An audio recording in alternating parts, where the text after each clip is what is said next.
Live across Sydney on the ABC Listen app. On your smart speaker. Play ABC Radio Sydney. On digital radio. And on 702 AM. Breakfast with Craig Reucassel. 702 ABC Radio Sydney. Where it is 24 minutes past 7. Well, last night in Mona Vale, a packed-out surf life-saving club tackled the issue of e-bike safety on the northern beaches. It was hosted by Federal Independent Member for Mackellar, Dr Sophie Scomps, and State Independent Member for Pittwater, Jacqui Scruby.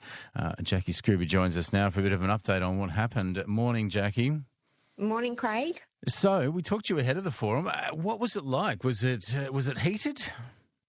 Look, it wasn't as heated as I thought it may be. It was a very measured conversation. I think the thing that shocked me is the parents and younger people who attended. Some of the questions were around, we don't even know what the rules are.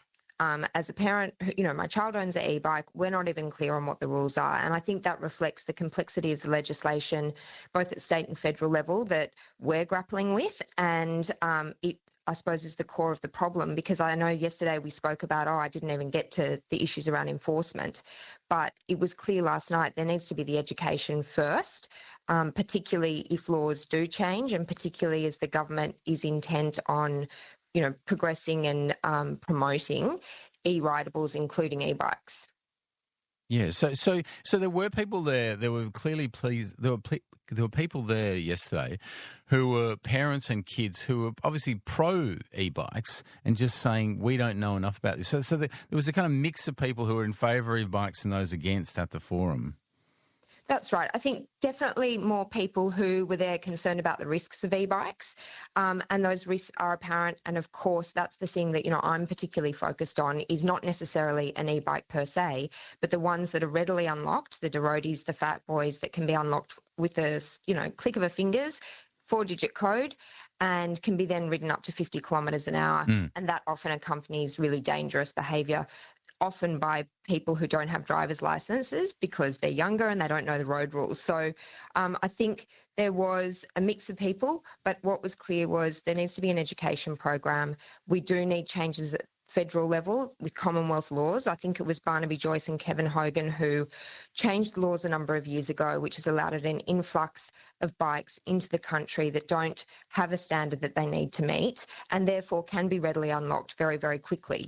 The image of a child in a garage fiddling around in, as an engineer to modify their bike is not the reality. The reality is they get a bike, they ring up, they get a code, and off they go 50 kilometres an hour. So that needs to change. Yeah, and there does seem to be a loophole here, because there are exceptions where it's like if you're only riding it on your own property and off the road, then you can have this code. And that's why they have this kind of loophole there. But obviously most people that are using that loophole are not riding on their own property somewhere. They're riding on the roads or on the pavements.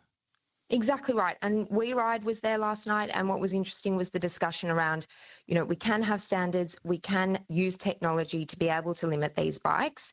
And as you say, I think we need to recognise the majority of them aren't being ridden on private properties, and we need to tighten the laws to make sure that the average bike bought at a bike shop or online through some of these manufacturers and retailers and importers can't be unlocked so easily.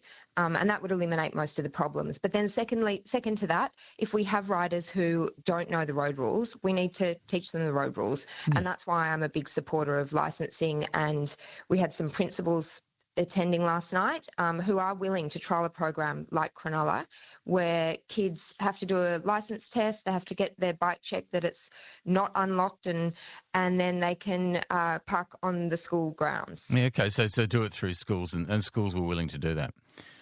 Yeah, good on you, Jacqui. Attendance. I don't want to speak for all schools. No.